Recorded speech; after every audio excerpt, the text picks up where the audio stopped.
Hello champion, कैसे हैं आप सब। आज हम लोग देखने वाले हैं दिल्ली में प्रदूषण। आपको पता है कि दिल्ली अभी बहुत ज़्यादा चर्चित है इसके लिए कि यहाँ की जो आबो हवा है वो बहुत ही हार्मफुल है। कई सारे वीडियोस में डॉक्टर्स ने ये तक सजेशन दे दिया कि दिल्ली के अंदर पॉल्यूशन के बेसिस पे, जहाँ पे खासकर पर्टिकुलर मैटर 2.5, अभी हम लोग उस पर भी चर्चा करेंगे, ये इतना बढ़ गया है, 1000 से ऊपर चला गया है।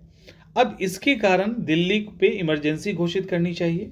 और अगर उन्होंने कहा कि सरकार ऐसा नहीं करे तो जो लोगों को बोला गया है कि आप लोग दिल्ली छोड़ दीजिए, खासकर किन को, जो बच्चे हैं, जो बुजुर्ग हैं, जो प्रेग्नेंट वुमेन हैं, उनको बोला गया इमीडिएट दिल्ली खाली कीजिए, अदरवाइज बहुत सारे हेल्थ इश्यूज हो सकते हैं। सवाल ये है कि आखिर दिल्ली में लगभग हर साल कुछ ना कुछ ऐसा होता ही है पॉल्यूशन को लेकर, इस बार बहुत ज़्यादा है।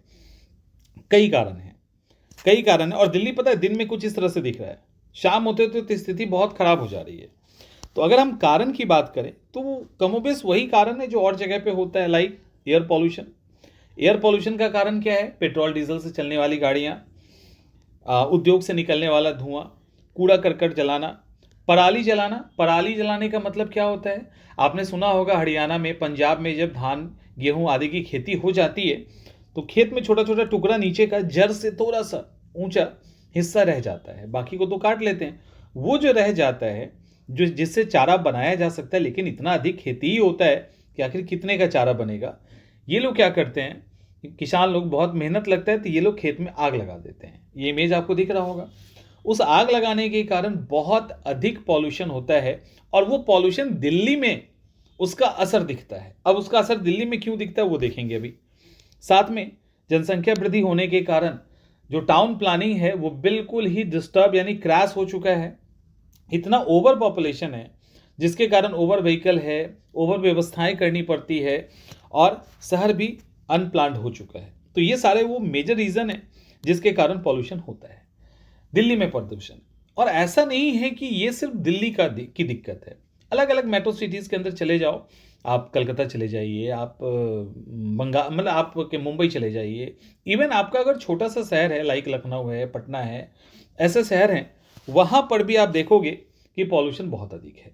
अब सवाल है कि वहाँ का पॉल्यूशन तब भी हट जाता है, दिल्ली में क्यों नहीं हटता, है ना?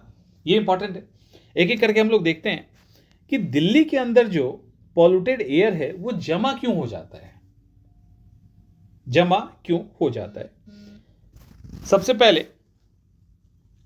पहले हमें यह देखना है कि इसका सोर्स। देखिए, तो सोर्स हमने देख लिया, सोर्स देख लिया कि जो गाड़ियां चलती है उससे निकलने वाला धुआं, इंडस्ट्री से निकलने वाला धुआं, पराली से धुआं, कूड़ा जलाने वाला धुआं, ये सब धुआं होता है। इसके बाद जो सोर्स है उसमें जो दिल्ली की ज्योग्राफिकल स्थिति है, जो ज्योग्राफी है ना, वो बहुत मायने रखता है दिल्ली के अंदर इस तरह के पॉल्यूशन को बढ़ाने का। क्या है कि इसकी जो स्थिति है उसमें हिमालय काफ़ी नज़दीक में है, दूसरी तरफ अरावली है। अभी हम लोग और डिटेल में जाएंगे, अभी यहाँ पे हम शॉर्ट में निकालते हैं, आगे चल के हम लोग डिटेल में देखेंगे। तो उसके कारण क्या है कि यहाँ पे जो एयर अगर जमा हो गया, पॉल्यूटेड एयर ना, तो डिस्पर्स नहीं हो पाता, वो अलग नहीं जा पाता, उसमें दिक्कत हो जाती है। तो एक तो ये है। इसके साथ ही ठंड के मौसम में खास करके ये चीज़ें बढ़ जाती है। दो कारण है, एक तो हाई प्रेशर बेल्ट का बन जाना और दूसरा टेम्परेचर इन्वर्जन, जिसको तापीय विलोमता कहते हैं। अभी हम लोग उसको डिटेल में देखेंगे। वाहनों की संख्या, अनियोजित शहरीकरण, तो इन सब के कारण कहीं ना कहीं एक एयर का स्टॉक, पॉल्यूटेड एयर का स्टॉक बहुत अधिक होता है और वो डिस्पर्स नहीं हो पाता है। अब यहां देखिए, मेन यहां देखिए, सबसे पहले दिल्ली कहाँ है ये देखो, यहां पे आपको दिख रहा है दिल्ली, दिल्ली का पोजीशन दिख रहा है। इसको हम बड़ा कर देते हैं थोड़ा सा, मतलब यहां पे दिल्ली है, ठीक है। अब क्यों कहा गया, यहां पे भी दो मेजर कारण पे हम लोग चर्चा करेंगे। अब यहां देखिए, दिल्ली तो यहां पे है इस पर्टिकुलर पॉइंट पे, ठीक है, दिल्ली है। यहां से अरावली का गुजरना है और ये इलाका हिमालय का है, ठीक है। ये अरावली है और ये इलाका हिमालय का है। यहां क्या है, ये एक बेसिन के रूप में काम करता है। दिल्ली के आसपास का जो इलाका है ना, वो एक तो गंगा बेसिन है ही है, तो ये एक बेसिन के रूप में काम करता है। और बड़ा ही इंपॉर्टेंट पॉइंट है, वो भी देख लीजिए कि यहाँ का जो हवा का डायरेक्शन है वो उत्तर पश्चिम से दक्षिण पूरब के बीच में है। ठीक है, ऐसे होता क्या है, यहां से हवा यहां पे आके स्टोर होने लगता है। तो जो पंजाब हरियाणा वाला पराली वाला धुआं है वो भी इस डायरेक्शन से कहां पहुंचता है, दिल्ली में, खासकर ठंडे के मौसम में। ठंडे के मौसम में आपको पता है टेम्परेट साइक्लोन होता है, शीतोष्ण कटिबंधीय चक्रवात होता है, उसका डायरेक्शन किधर से, वेस्ट से ईस्ट की तरफ होता है। तो इस तरह से हवा आने के कारण, और दिल्ली में काफी डेंस पॉपुलेशन है, दिल्ली एक मेट्रो सिटी है, दिल्ली के अंदर व्हीकल से लेके सारी चीजें इतनी अधिक है कि, और टेम्परेचर जब ठंड का मौसम खास करके आता है तो ये दिक्कत और बढ़ जाती है। तो ये इसके कारण क्या होता है, दिल्ली एक स्टोरेज के रूप में बन जाता है। इधर अरावली और इधर हिमालय इसको डिस्टर्ब करता है, एक ऐसा जगह मिल जाता है जहां हवा रुक जाती है आके। अब क्यों रुकती है उस पर भी अभी हम लोग और देखेंगे डिटेल में कि क्यों रुकती है। आइए, अब दिल्ली की हमने थोड़ी सी भौगोलिक स्थिति देख ली कि देखो हिमालय की स्थिति, सबसे पहले हिमालय नज़दीक है, हिली स्टेशन है, तो हिली स्टेशन के कारण जो पॉल्यूटेड एयर है उसके पार्टिकल्स को फैलने में दिक्कत होता है, तो ये दिल्ली के आसपास क्या होते हैं, जमा होने लगते हैं, है ना। तो हिमालय की ऊंचाई इतनी अधिक है और वो एक बाधा के रूप में काम करता है, पहला। दूसरा, अरावली। अब अरावली भी है दिल्ली के पास में, दिल्ली का जो साउथ वाला इलाका है वहाँ पे पूरा अरावली है, इवन वेस्ट का जो इलाका है वहाँ पे अरावली है। तो ये भी जो है डिस्पर्स होने से रोकता है, क्योंकि 1500 मीटर के आसपास इसकी भी ऊंचाई है। दो हो गया। तीसरा, यमुना नदी। अब यमुना नदी का क्या कॉन्सेप्ट है कि यमुना नदी तो दिल्ली के पास से गुजर रहा है, दिल्ली यमुना नदी के किनारे है, तो जो एयर पार्टिकल्स होते हैं वो भी यहाँ पे पानी के साथ जमा होने लगते हैं, और ये भी जो एयर पॉल्यूशन है उसको फैलने से इनका भी कहीं ना कहीं एक इनडायरेक्ट योगदान होता है जो रोकते हैं। और दिल्ली का बेसिन, देखिए दिल्ली गंगेटिक प्लेन के अंदर है, गंगेटिक बेसिन के अंदर है, तो ये खास करके इस इलाके में जो एयर पॉल्यूटेड एयर है वो जमा होने लगता है। और दिल्ली का जो ये बेसिन है वो लगभग 1500 स्क्वायर किलोमीटर में फैला हुआ है। तो आप ये कहोगे कि ये चीज दिल्ली टाउन में ही क्यों होता है, ऐसा नहीं कि ये दिल्ली टाउन में ही होता है, ये दिल्ली के आसपास के शहरों में, मेरठ बहुत पॉल्यूटेड है, मोदी नगर बहुत पॉल्यूटेड है, लेकिन दिल्ली के कंपेयर में थोड़ा कम क्यों हो जाता है, क्योंकि दिल्ली के अंदर गाड़ियां बहुत अधिक है, दिल्ली के अंदर कूड़ा कचरा बहुत अधिक है। तो दिल्ली में चूंकि पॉल्यूटेड एयर डेली इतना अधिक निकल रहा है कि उसका असर हमें डायरेक्ट देखने को मिलता है। तो मेरठ और मोदी नगर का हाल भी बहुत खराब है, जो दिल्ली के आसपास के सटे हुए हैं, फरीदाबाद का भी हाथ खराब है और नोएडा का भी खराब है। तो जो नजदीक है उसकी स्थिति ज्यादा खराब है, जो थोड़ी दूर है उसकी स्थिति थोड़ी कम खराब है। इसके बाद ठंड का मौसम। ठंड के मौसम जैसे ये टेम्परेचर है, अब टेम्परेचर में क्या होता है, पहले इसको देखते हैं। एयर प्रेशर, एयर प्रेशर ठंड के मौसम में बहुत अधिक होता है। अब जब एयर प्रेशर अधिक होगा इसका मतलब क्या है, हवा बहुत अधिक है। हवा बहुत अधिक होने का मतलब होता है हवा बहुत भारी है, और हवा के बहुत भारी का मतलब होता है हवा नीचे ठंडी होकर बैठी हुई है। तो ऐसी हवा के कारण वहां पे बाहर से हवाएं नहीं आ पाती। ठंड के मौसम में अक्सर, हाँ, आप सब जगह हाई प्रेशर देखोगे, बहुत हवा आपको चलती हुई नजर नहीं आएगी। तो इस एयर प्रेशर के कारण भी जो पार्टिकल्स हैं जहां स्टोर होते हैं वहीं पे स्टोर होके रह जाते हैं। हवा के डायरेक्शन की हमने बात कर ली कि इसका जो डायरेक्शन है मोस्टली वो उत्तर पश्चिम से दक्षिण पूरब होता है। तो दिल्ली के आसपास जमा होने का पूरा जगह है, और दिल्ली का अपना पॉल्यूशन है ही है। तो ये हवा जो है पंजाब हरियाणा आदि से भी पराली आदि पॉल्यूटेड एयर लेके आता है, और दिल्ली का अपना पॉल्यूशन है, हवा ठंडी है तो वहां पे हवा स्टोर हो जाती है, स्टोर होने का पूरा जगह मिल जाता है। टेम्परेचर की बात करें तो ठंड के मौसम में खास करके, अगर ये तो गर्मी की बात है, तो ठंड के मौसम में खास करके टेम्परेचर इन्वर्जन होता है। टेम्परेचर इन्वर्जन का मतलब होता है, नहीं है, का मतलब होता है कि तापीय विलोमता होती है। अब ठीक से देखो तापीय विलोमता क्या होता है, इस इमेज में भी आपको दिखेगा। जैसे ये पहाड़ है, आपने देखा होगा तापीय विलोमता का सामान्य मतलब क्या होता है। सामान्यतः जो हम पढ़ते हैं कि जैसे जैसे हम ऊपर जाएंगे, हर 165 मीटर पे 1 डिग्री सेंटीग्रेड टेम्परेचर कम हो जाता है नॉर्मल दिनों में सामान्यतः। लेकिन अब इसका मतलब यह है कि जितना ऊपर जाएंगे टेम्परेचर कम होना चाहिए, लेकिन खास करके सर्दी के दिनों में और पहाड़ों पर। तो सर्दी के दिनों में रात लंबी होती है, हवा शांत होता है, तो होता यह है कि गर्म हवा ऊपर चला जाता है और जो गर्म हवा का ही नीचे वाला हिस्सा है वो सरफेस से टकराता है, तो वहां पे तो वो ठंडा हो जाता है। ठीक है, जब वो सरफेस से टकराता है तो सरफेस तो ठंडी हो चुकी है। ठंड के मौसम में लंबी रात होने के कारण जो हमारा अर्थ है वो अपने सारे टेम्परेचर को रिलीज कर देता है, वो हो जाता है ठंडा। तो नीचे की हवा उससे टच करके ठंडी हो जाती है, ऊपर की हवा गर्म हो जाती है। होना क्या चाहिए था, नियम था सामान्य नियम में कि ऊपर जैसे जैसे जाएंगे हवाएं ठंडी होती जाएगी, टेम्परेचर उसका लॉस होगा। लेकिन यहां पे उल्टा क्या होता है कि नीचे की हवा ठंडी और ऊपर की हवा गर्म रह जाती है।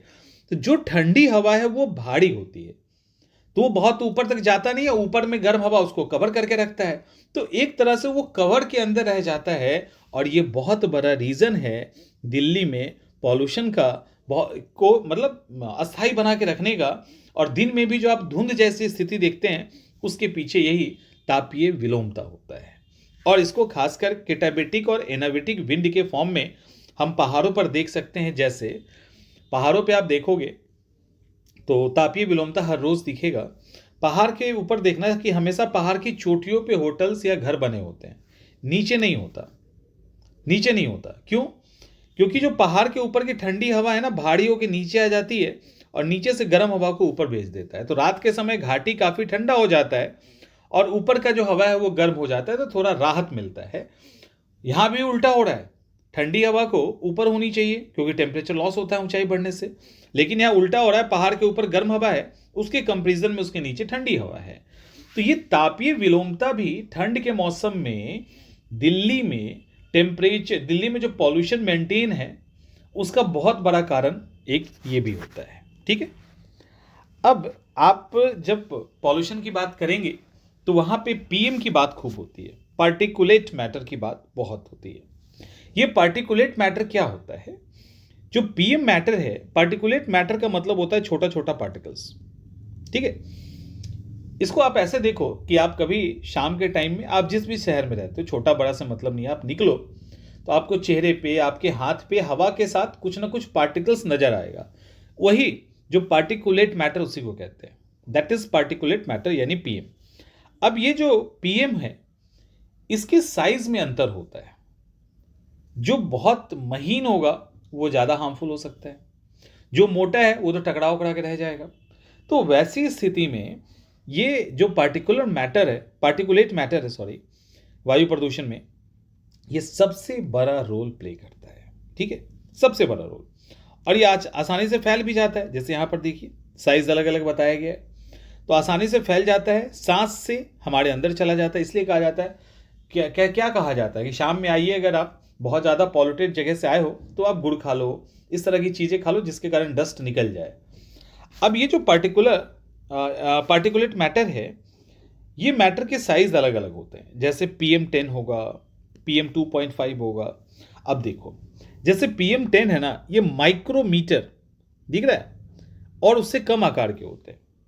ये भी सांस के थ्रू जाएगा, बहुत महीन ये भी होता है। और 2.5 बहुत पतला होता है, बहुत पतला होता है। बहुत आराम से ये सांस के थ्रू बॉडी के अलग अलग पार्ट में जा सकता है और बाद में दिक्कत कर सकता है। उसी तरह से PM1 भी होता है, 1 माइक्रोमीटर या उससे थोड़ा कम आकार का होता है। इसका भी कुछ वैसे ही स्थिति है। अब सवाल है कि इस तरह के PM जो हैं वो कहाँ से? तो जो गाड़ी में पेट्रोल डीजल जलता है उसके अंदर रहता है पार्टिकल। इंडस्ट्री से निकलने वाले धुएं के अंदर पार्टिकल्स होते हैं। पराली जलाने वाला धुआं देखना, हाथ लगा के देखिएगा आपको पार्टिकल्स दिखेंगे। कूड़ा जलाते हैं, नेचुरल सोर्सेज से भी पार्टिकल्स आता है। तो इन सब से दिक्कत होती है। अब इससे क्या हो सकता है? हार्ट से संबंधी, सांस लेने से संबंधी, जैसे सिलिका वाला मैटर ज़्यादा चला जाएगा तो सिलिकोसिस हो जाएगा, है ना। तो कहने का मतलब जिस तरह का पार्टिकल्स आप ज़्यादा लोगे, जैसे सीमेंट के फैक्ट्री में काम करने वाले मजदूर बहुत जल्दी बीमार पड़ जाते हैं क्योंकि डस्ट बहुत अधिक जमा हो जाते हैं अंदर जाके, कैंसर हो सकता है। न्यूरोलॉजिकल संबंधित नर्व से संबंधित समस्याएं हो सकती है। अब यहाँ पे जो सबसे ज़्यादा चर्चा में रहता है वो होता है PM 2.5, है ना, सबसे ज़्यादा चर्चा में है PM 2.5।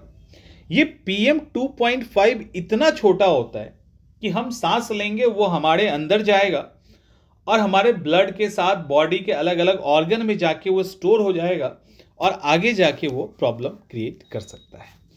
अब यहाँ पर भी सांस से, कैंसर, हार्ट से रिलेटेड, न्यूरोलॉजिकल, मतलब वो जाके फंस जाएगा, वहाँ पे परेशानी करेगा। आपने देखा होगा जब गाड़ी बहुत गंदी हो जाती है, डस्ट बहुत अधिक होता है, तो उसके अंदर से आवाज़ आने लगती है।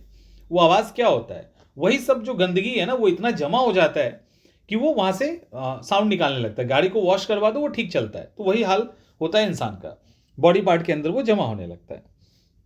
अब सवाल है कम कैसे होगा? जो कारण है वो इसी से कम होगा। एयर पॉल्यूशन कम करना होगा, इंडस्ट्रियल एक्टिविटीज़ को कंट्रोल करना होगा, पराली जलाने पे रोकना पड़ेगा, कूड़ा प्रबंधन करना पड़ेगा। अब सवाल ये है कि कितना PM 2.5 कितना तक ठीक है? तो इसके लिए सबसे जो स्टैंडर्ड मानक होता है वो WHO का है, विश्व स्वास्थ्य संगठन का। विश्व स्वास्थ्य संगठन कहता है कि 35 माइक्रोग्राम, समझ रहे हो, ग्राम नहीं माइक्रोग्राम, ग्राम नहीं माइक्रोग्राम, और कितना? प्रति घन मीटर। तो कहा यह जाता है कि 35 माइक्रोग्राम यदि प्रति घन मीटर तक है तो ठीक है, इतना को ह्यूमन बॉडी टॉलरेट कर लेगा। ये WHO का है। लेकिन अगर ये बढ़ने लगता है फिर दिक्कत है। कितना भाई? 0 से 35 तक है तो ठीक ठाक है, 35 से 55 है तो प्रॉब्लम स्टार्ट हो गया, लेकिन बहुत ज़्यादा नहीं। 50 से 150 है तो समझो कि समस्या होनी ही होनी है, रिस्क है। और अगर 250 तक पहुंच गया या 251 तक पहुंच गया तो बहुत ज़्यादा रिस्क है, डेथ हो सकता है। और हम जानते हैं कि एयर पॉल्यूशन के कारण लाखों की संख्या में पूरे दुनिया में, भारत में तो है ये संख्या अधिक, पूरी दुनिया में लोग मरते हैं एयर पॉल्यूशन के कारण। तो अगर इसके ऊपर है, और अभी दिल्ली की स्थिति क्या है? दिल्ली की स्थिति जो है वो 1000 मिलीग्राम, ठीक है, 1000 मिलीग्राम अभी दिल्ली का प्लस चल रहा है। तो आप सोचिए कि कितनी बुरी स्थिति होगी। और ये जो है नॉर्मली क्या होता है कि अगर लंबे समय तक हम इस तरह की चीज़ों में, अगर 24 घंटे 48 घंटे के लिए, तब तो ठीक है, बॉडी फिर रिकवर कर लेगा। लंबे समय तक रहेंगे तो फिर इसका एक साइड इफेक्ट देखने को मिल सकता है। हमने WHO का देखा। अब हमारा जो भारत का केंद्रीय प्रदूषण नियंत्रण बोर्ड है, इसने थोड़ा थोड़ा पैमाना बढ़ा दिया है। कितना बढ़ाया है? 35 था ना, वहाँ 40 तक यहाँ पे ठीक है, वहाँ 55 था ना, यहाँ 60 तक ठीक है, 90 औसत है, और इसके ऊपर जाता है तो वो फिर डेंजरस है। और ध्यान रखिएगा, ये जो PM मैटर है ये समय समय पे बदलता है, उसको बदला जाता है, मौसम के अकॉर्डिंग चेंज किया जाता है। तो ये सारे फैक्ट्स हैं और ये सारा रीजन है दिल्ली के अंदर पॉल्यूशन का। और पॉल्यूशन से रिलेटेड जो आपके कॉन्सेप्ट हैं उसको भी हमने आपको समझा दिया। तो दिल्ली चूंकि एक बेसिन बन जाता है, अगर ज्योग्राफी के अकॉर्डिंग हम देखें तो ये एक बेसिन का काम करने लगता है। और हवाएं चूंकि यहाँ से इधर की तरफ आ रहा है, ये खुद अब नहीं आपके दिमाग में आएगा कि और इधर उधर क्यों नहीं, सब जगह होता है पॉल्यूशन, लेकिन यहाँ पे इतने ज़्यादा लोग हैं ना, इतना पॉल्यूशन का सोर्स है कि और भी जो पॉल्यूटेड चीज़ें हैं उसको भी वो स्टोर कर लेता है और पॉल्यूशन का लेवल यहाँ पे इंक्रीज कर जाता है। आप देख लेना, जब भी पराली जलेगा 2-4 दिनों के बाद, 5-7 दिन होते होते, within a week Delhi के अंदर पूरा अंधेरा छा जाता है। तो हवा वहाँ से धीरे धीरे चीज़ों को स्टोर करने लगता है, वो शिफ्ट दिल्ली की तरफ हो जाता है। और यदि हवाएं बहुत तेज़ है, हवा बहुत तेज़ है तो वो दिल्ली आ भी जाएगा और 1-2 दिन में डिस्पर्स भी हो जाएगा। लेकिन हवा अगर तेज़ नहीं है तब फिर वो यहाँ पे टिक जाएगा, और खासकर ठंड के मौसम में हम यही स्थिति देखते हैं। तो आई थिंक क्लियर हो गया होगा। इसी तरह से के अलग अलग टॉपिक के साथ हम लोग आएंगे। मिलते हैं नेक्स्ट सेशन में।